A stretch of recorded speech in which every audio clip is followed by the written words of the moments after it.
قال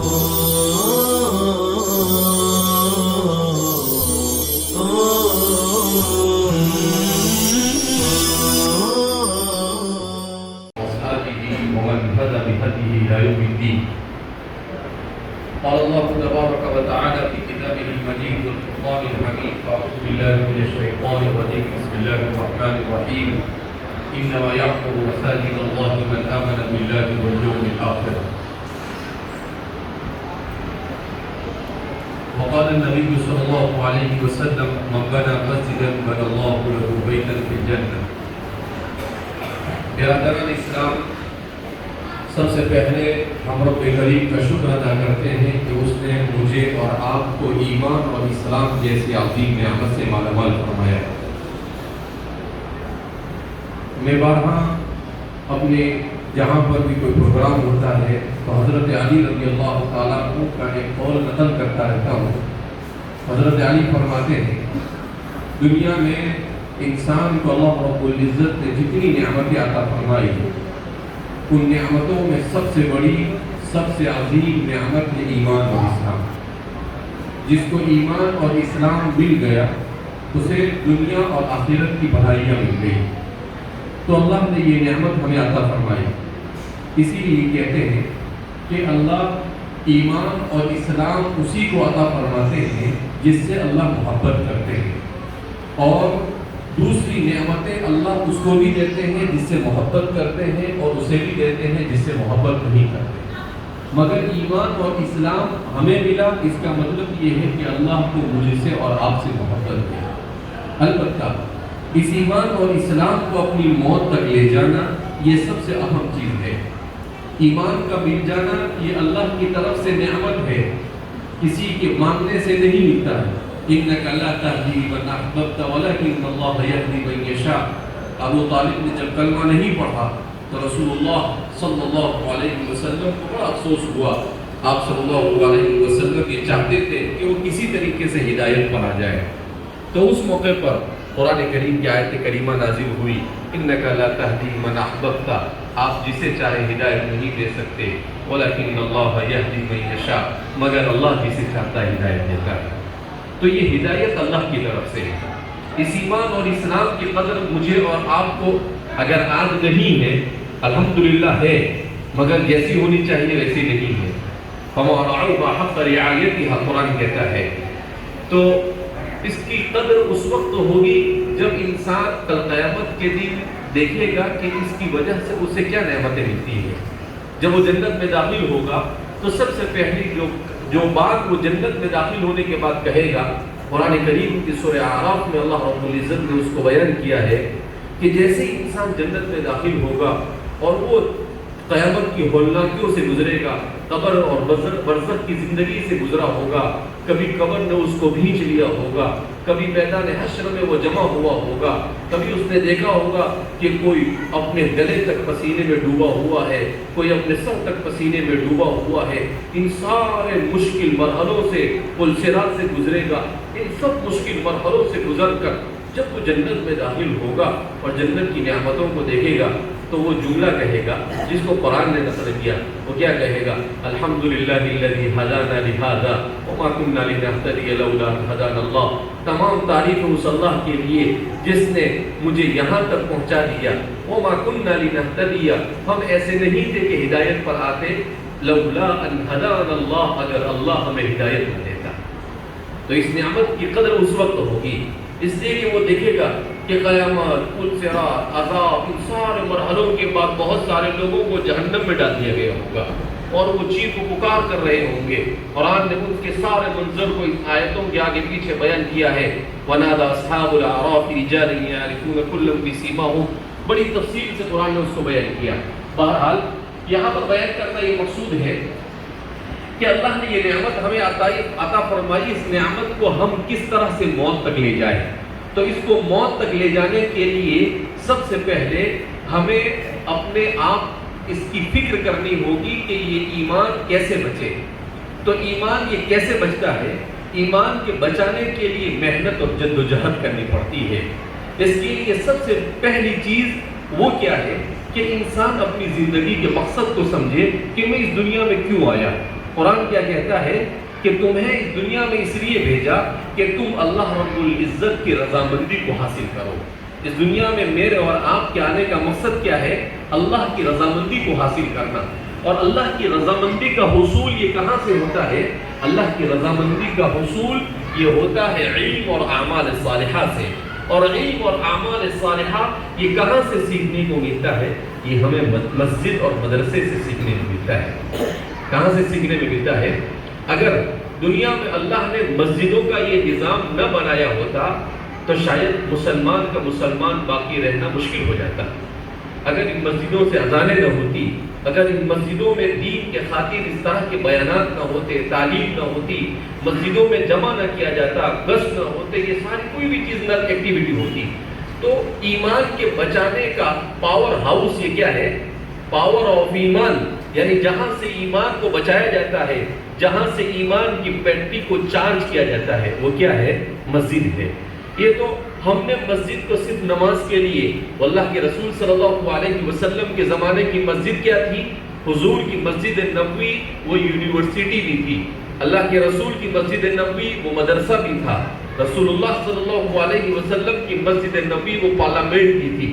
رسول اللہ صلی اللہ علیہ وسلم کی مسجد نبوی وہ فوجی چھاونی بھی تھی. جتنی بھی اسلام کی شوکت اور سرن بلندی کے لیے جتنی بھی چیزیں ہوتی تھی وہ سب کہاں سے ہوتی تھی؟ مسجد سے ہوا کرتی تھی. مگر ہم نماز سے 5 منٹ پہلے کھولتے ہیں اور نماز ہوتے ہی مسجد کو بند کر کیا ہو جاتے ہیں؟ چلے جاتے ہیں. ہم نے مسجد کے کردار کو گھٹا دیا. لہذا ہمیں اپنی مسجد کے اس کردار کو سمجھنے کی ضرورت ہے کہ ہماری مسجدوں کے اندر میں وہ تمام اعمال ہونے چاہیے جس کی امت مسلمہ کو ضرورت ہے. امت مسلمہ کو ضرورت اس سب سے پہلے کس چیز کی ہے؟ کہ ہمارے بچوں کا، ہماری نسلوں کا ایمان بچے. بچوں کا اور نسلوں کا ایمان بچانے کے لیے ہمیں مکتب کی ضرورت ہے. تو آپ کی مسجد بن گئی، اس کا مطلب یہ ہے کہ اس کے آزو بازو میں رہنے والے لوگوں کے ایمان کے بچانے کا ایک ذریعہ مہیا ہو گیا کہ ان لوگوں کا ایمان بچ جائے. آپ دیکھیے ان علاقوں میں جا کر جہاں پر مسجدیں نہیں ہوتی ہیں وہ کیسے دین سے دور ہو جاتے ہیں اور کتنی آسانی کے ساتھ دوسرے لوگوں کا شکار ہو جاتے ہیں. تو کہنے کو ایسا لگتا ہے کہ کچھ نہیں ہے، لیکن اگر دیکھا جائے تو یہ ہماری مسجدیں بڑے اہم رول ادا کرتی ہے. اللہ کے رسول صلی اللہ علیہ وسلم کا لایا ہوا پورا، حضور نے مدینہ پہنچنے کے بعد سب سے پہلے اپنا گھر بنایا نہیں، سب سے پہلے مسجد نبوی کو بنایا. اس کو بنایا اور پھر اسی مسجد نبوی سے سب کچھ ہوا. آج ہمیں بھی اپنی مسجد کے اس کردار کو زندہ کرنے کی ضرورت ہے. ماشاءاللہ مسجد تو بنا دی. اسی لیے انگریز کے زمانے میں ایک واقعہ پیش آیا لاہور میں، اور یہ واقعہ پیش آیا کہ کسی جگہ کے سلسلے میں مسلمانوں میں اور کسی دوسرے مذہب والوں میں کوئی اختلاف ہو گیا. تو کہا کہ اگر صبح تک کے یہاں پر مسجد بن جاتی ہے تو یہ جگہ جو مسلمانوں کی تھی اور تنازع کھڑا ہوا تھا وہ مسلمانوں کے حق میں انگریز کی کورٹ فیصلہ کرے گی. تو مسلمان جوش اور جذبے میں تو کسی سے پیچھے نہیں. ٹھیک ہے، شام کو مسجد کا بنانا شروع کیا اور صبح میں فجر تک یہ مسجد بنانا. اور اس زمانے میں سلیب فلپ ہوتے نہیں تھے، دیواریں کھڑی کرنے کے بعد اوپر پترے یا لکڑیاں رکھ دی جاتی تھی، بنانا. علامہ اقبال اس وقت زندہ تھے. علامہ اقبال رحمۃ اللہ علیہ جب ان کو پتہ چلا کہ ایسا ہوا تو انہوں نے کہا کہ جا کر دیکھنا چاہیے یار ایسے کیسے ایک رات کے اندر مسجد بنا دی. اب وہ کسی نماز کے وقت میں اس مسجد میں پہنچے تو دیکھا کہ 4 مصلی ہیں مسجد میں. تو علامہ اقبال نے برجستہ وہاں پر ایک شعر کہا، مسجد تو بنا دی شبر میں ایمان کی حرارت والوں نے من اپنا پرانا پاپی تھا نمازی بن نہ سکا. کہا کہ ٹھیک ہے بنا دیا، لیکن گناہ کے اندر ایسے ڈوبے ہوئے ہیں کہ مسجد میں نماز پڑھنے کے لیے آنے کو کوئی تیار نہیں. اسی لیے اللہ کے رسول صلی اللہ علیہ وسلم نے ارشاد فرمایا کہ قیامت سے پہلے ایک زمانہ ایسا آئے گا کہ مسجدیں بڑی عالیشان بنائی جائے گی مگر اس مسجدوں میں نماز پڑھنے والے نہیں ہوں گے. جو نماز پڑھیں گے ان کی نمازوں میں جان نہیں ہوگی، اور جب ان کی نمازوں میں جان نہیں ہوگی تو ان کی زندگی کے اندر میں کوئی جان نہیں ہوگی. تو آج ہماری یہ ساری پریشانیوں کا سب سے بڑا مسئلہ یہ ہے کہ ہماری نمازیں بے جان ہو گئی. میں کہتا ہوں کہ اگر ہماری نمازوں میں جان آ گئی تو ہماری ہر چیز میں جان آ جائے گی. اگر ہماری نمازوں سے ہم نماز کیسے پڑھتے ہیں؟ اللہ کے رسول صلی اللہ علیہ وسلم کی نماز صحابہ نے بیان کی ہے تو فرماتے ہیں کہ حضور اتنا قرآن پڑھتے تھے کہ حضرت حذیفہ بن یمان فرماتے ہیں کہ ایک مرتبہ میں نے دیکھا کہ اللہ کے رسول صلی اللہ علیہ وسلم مسجد نبوی میں رات کے وقت نماز کے لیے کھڑے ہیں. میں نے سوچا کہ چلو میں بھی جا کر حضور کے ساتھ نماز میں شریک ہو جاؤں. میں نے بازو میں جا کر قول باندھ دیا. اب اللہ کے رسول صلی اللہ علیہ وسلم سورہ بقرہ پڑھنا شروع کیا تو میں نے سوچا کہ تھوڑا پڑھیں گے اور رکوع کریں گے. پوری سورہ بقرہ پڑھ ڈالی. اس کے بعد بھی رکوع نہیں کیا. سورہ آل عمران شروع کی, پوری سورہ آل عمران پڑھ ڈالی. اس کے بعد بھی رکوع نہیں کیا. تو حضرت حذیفہ فرماتے ہیں کہ میں دل میں سوچنے لگا کہ بھائی اپنی کیپیسٹی پوری ہو گئی ہے, اب نے تو ابھی یہاں سے بھاگ جانا چاہیے. حضور نے آگے سورہ نساء شروع کی, سورہ نساء بھی پوری کر ڈالی. اور پھر اس کے بعد آپ صلی اللہ علیہ وسلم نے رکوع کیا تو جتنی دیر آپ نے قیام کیا تھا اتنی دیر رکوع کیا. حضرت صحابہ فرماتے تھے کہ حضور کے رکوع اور سجدے اتنے لمبے ہوتے تھے کہ کبھی کبھی ہم یہ سوچتے تھے کہیں حضور کا سجدے میں انتقال تو نہیں ہو گیا. اتنی دیر تک اللہ کے رسول کیوں؟ اس لیے کہ سجدہ جب بندہ کرتا ہے تو اللہ کے اتنے قریب ہوتا ہے کہ اس سے زیادہ اللہ کے قریب کبھی نہیں ہوتا ہے. اتنا اللہ کا سب سے قرب اللہ بندے کو اس وقت حاصل ہوتا ہے جب وہ سجدے میں ہوتا ہے. اب جب بندے یہ سوچے کہ میں اللہ کی گود میں سجدہ کر رہا ہوں تو اس بندے کی نماز کی کیفیت کیا ہونی چاہیے. اسی لیے حضور نے فرمایا قرۃ عینی فی الصلاۃ, میری آنکھوں کی ٹھنڈک نماز ہے. اور ہمارے یہاں پر آئیں گے جلدی جلدی نماز, ایک مرتبہ سبحان ربی الاعلیٰ پڑھے نہیں پڑھے کہ یعنی 1.5 منٹ میں نماز پوری. ایک جگہ پر ہمارے ایک دوست سے میری بات چل رہی تھی تو انہوں نے کہا کہ مولانا فلاں جگہ پر 20 رکعت الگ طرح سے تراویح ہوتی ہے 12 منٹ میں. میں نے کہا دماغ کام کرتا ہے, 20 رکعت کو 20 منٹ تو ہوئے گے نہیں, 12 رکعت. وہ بھی عجیب و غریب. اس نے کیا کیا, دوسرے دن جا کے وہاں پر جا کر ریکارڈ کیا. میں نے مانا نہیں ان کی بات, جا کر ریکارڈ کیا تو واقعتاً 12 منٹ سے پہلے 11.5 منٹ میں 20 رکعت الگ طرح پوری. اب آپ سوچو کیا قرآن پڑھے. اب وہ کیسے پڑھے؟ الحمدللہ ضالین, یعنی الحمد سمجھ میں اور ضالین بیچ میں پڑھا نہیں پڑھا کہ اللہ عالم بھی حقیقت ہے. یہ نماز نہیں, یہ نماز کا استہزاء, یہ نماز کے ساتھ مذاق ہے. ہمارے بعض فقہا نے کہا کہ ایسا کرنا یہ آدمی کو کافر بنا دیتا ہے. ہم لوگ ایسی مسجدیں ڈھونڈتے ہیں جہاں پر جلدی جلدی نماز ہو, اور اگر امام صاحب نے کبھی تھوڑا سا زیادہ پڑھ دیا, اور کیا امام صاحب فرصت میں ہو تم, کام دھندے لگے نا ہمارے ساتھ میں, ذرا جلدی نماز پڑھایا کرو, اتنی دیر تک نمازیں پڑھاتے کیا. نہیں, ہمیں اپنی نمازوں میں جان پیدا کرنی ہوگی تو ہماری ہر چیز میں جان پیدا ہوگی. اس لیے مسجد تو بنا دی شب برم ایمان کی حرارت والوں میں, من اپنا پرانا پاپی تھا نمازی بن نہ سکا, ایسا نہیں ہونا چاہیے. اس مسجد کو بننے کے بعد جب آباد نہیں کیا جاتا ہے تو حدیث میں آتا ہے کہ یہ مسجد بددعا کرتی ہے اور کہتی ہے اے اللہ جیسے یہ بستی والے, یہ محلے والے تیرے گھر کو ویران کر رہے ہیں, اللہ ان کے گھروں کو بھی تو ویران کر دے. تو ہمارے بعض لوگ کہتے ہیں کہ مسلمانوں کے ملکوں کے ملک ویران ہو گئے اس لیے کہ انہوں نے اللہ کے گھر کو ویران کیا, تو اللہ نے ہماری بستیوں کو ویران کر دیا.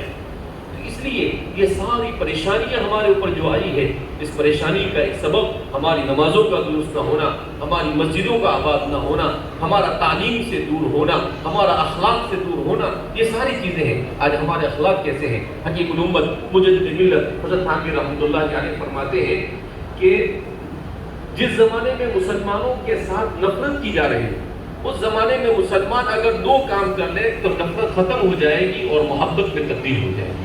تو کہا کہ حضرت کیا ہے وہ 2 کام؟ کہا ایک تو یہ کہ مسلمان عملی طور پر اپنے اخلاق کو اسلامی اخلاق بنائے, کہ اپنی ذات سے کسی کو نقصان نہ پہنچائے.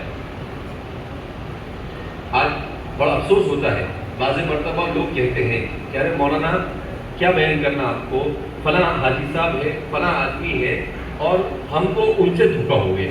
حالانکہ ہم نے سوچا کہ داڑھی ٹوپی والے آدمی ہیں, ان سے دھوکا نہیں ہوگا, لیکن انہوں نے مجھے دھوکا دے دیا. کئی مرتبہ ایسا سننے میں آتا ہے. تو ہمارے اخلاق عبادت اور اسلامی حلیے کے ساتھ ساتھ ضرورت اس بات کی ہے کہ ہمارے اخلاق اسلامی. اللہ کے رسول صلی اللہ علیہ وسلم جس اخلاق کو لے کر آئے کیسے بلند اخلاق تھے, بہت بلند اخلاق تھے. انک لعلی خلق عظیم, اے محمد عربی صلی اللہ علیہ وسلم آپ انتہائی بلند اخلاق پر پائے گے.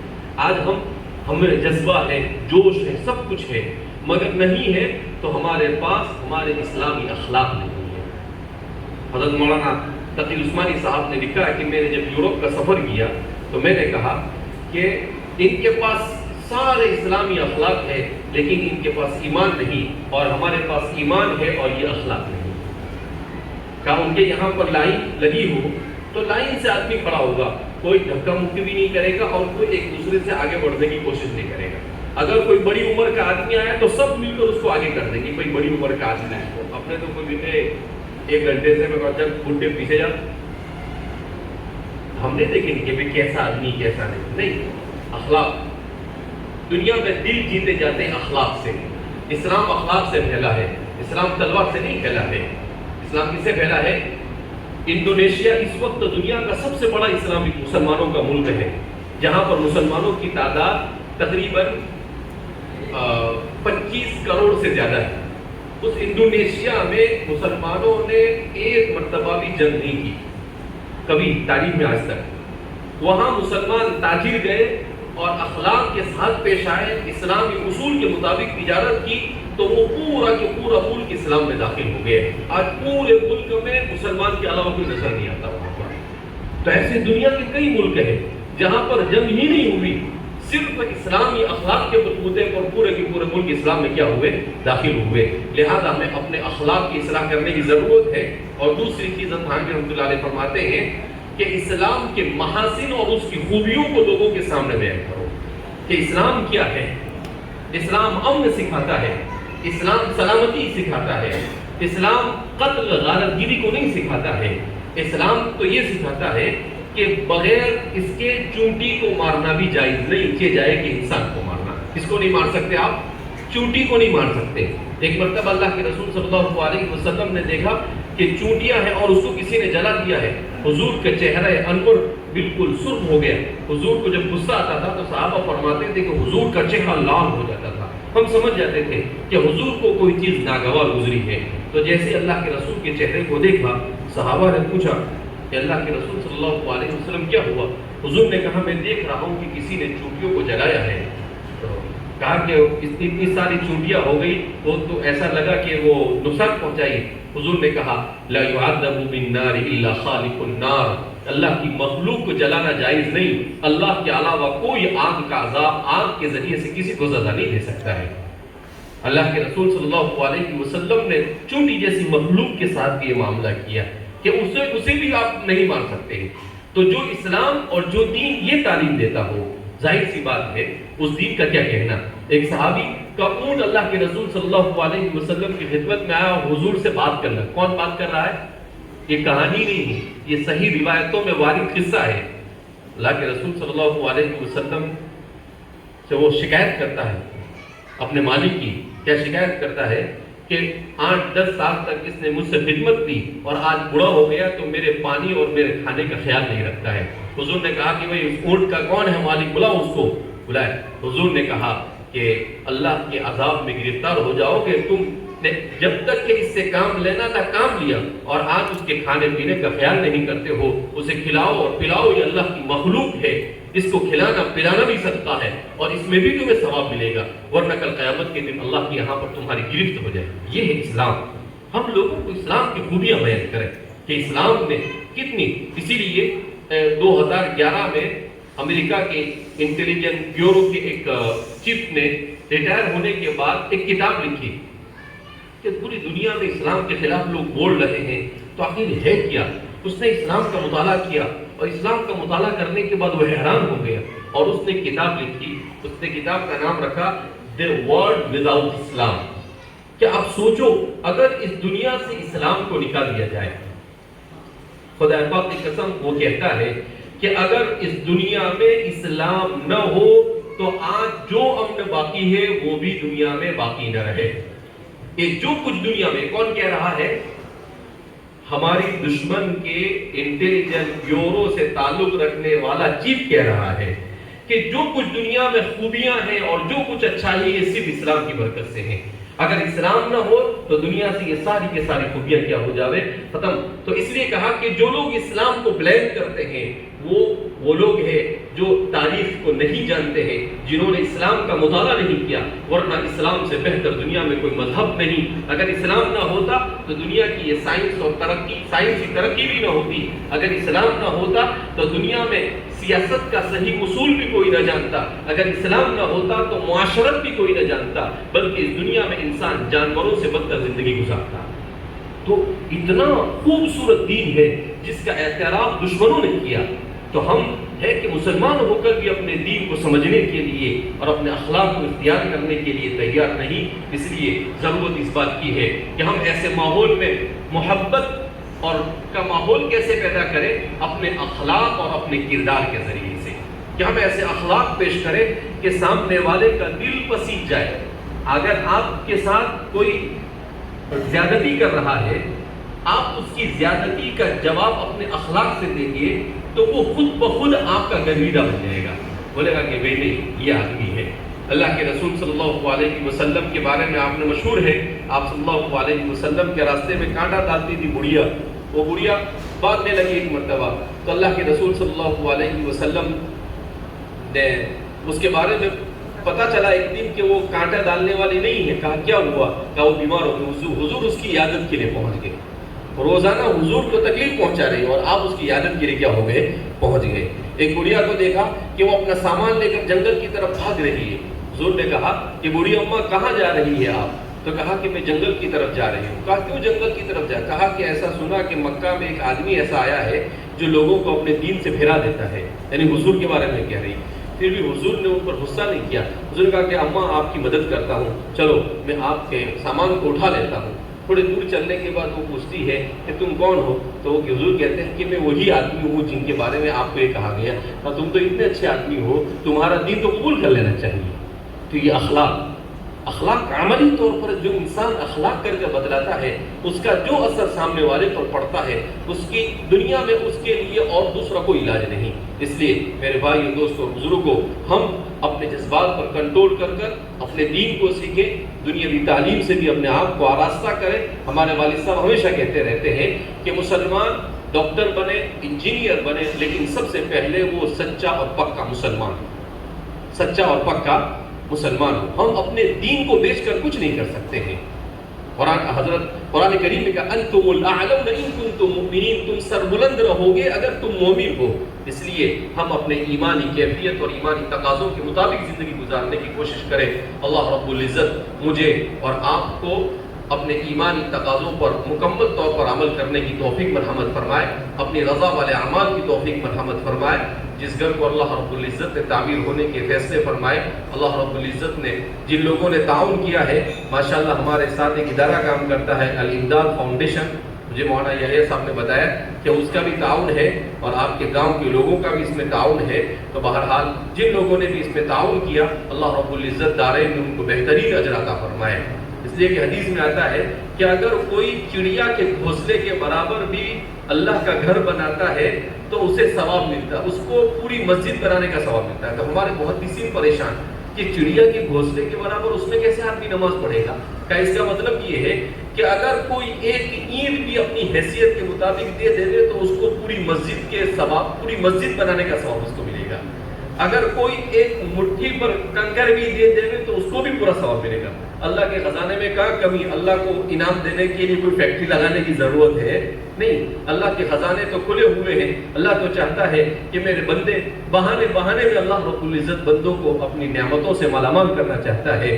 تو اللہ ان تمام کے تمام لوگوں کو جزائے خیر عطا فرمائے جنہوں نے بڑھ چڑھ کر اس مسجد کے بننے میں حصہ لیا، اور اللہ رب العزت اس مسجد کو پورے علاقے کے لیے رشد و ہدایت کا ذریعہ بنائے، اور یہاں پر ہمارے بچے بہترین تعلیم سے آراستہ ہو، ہم لوگ اخلاق سے آراستہ ہو اور اپنی ایمان کی حفاظت کا اس کو ضامن بنائے، اور اللہ رب العزت ہر طرح کی پریشانیوں سے ہماری حفاظت فرمائے۔ وآخر دعوانا الحمد للہ رب العالمین۔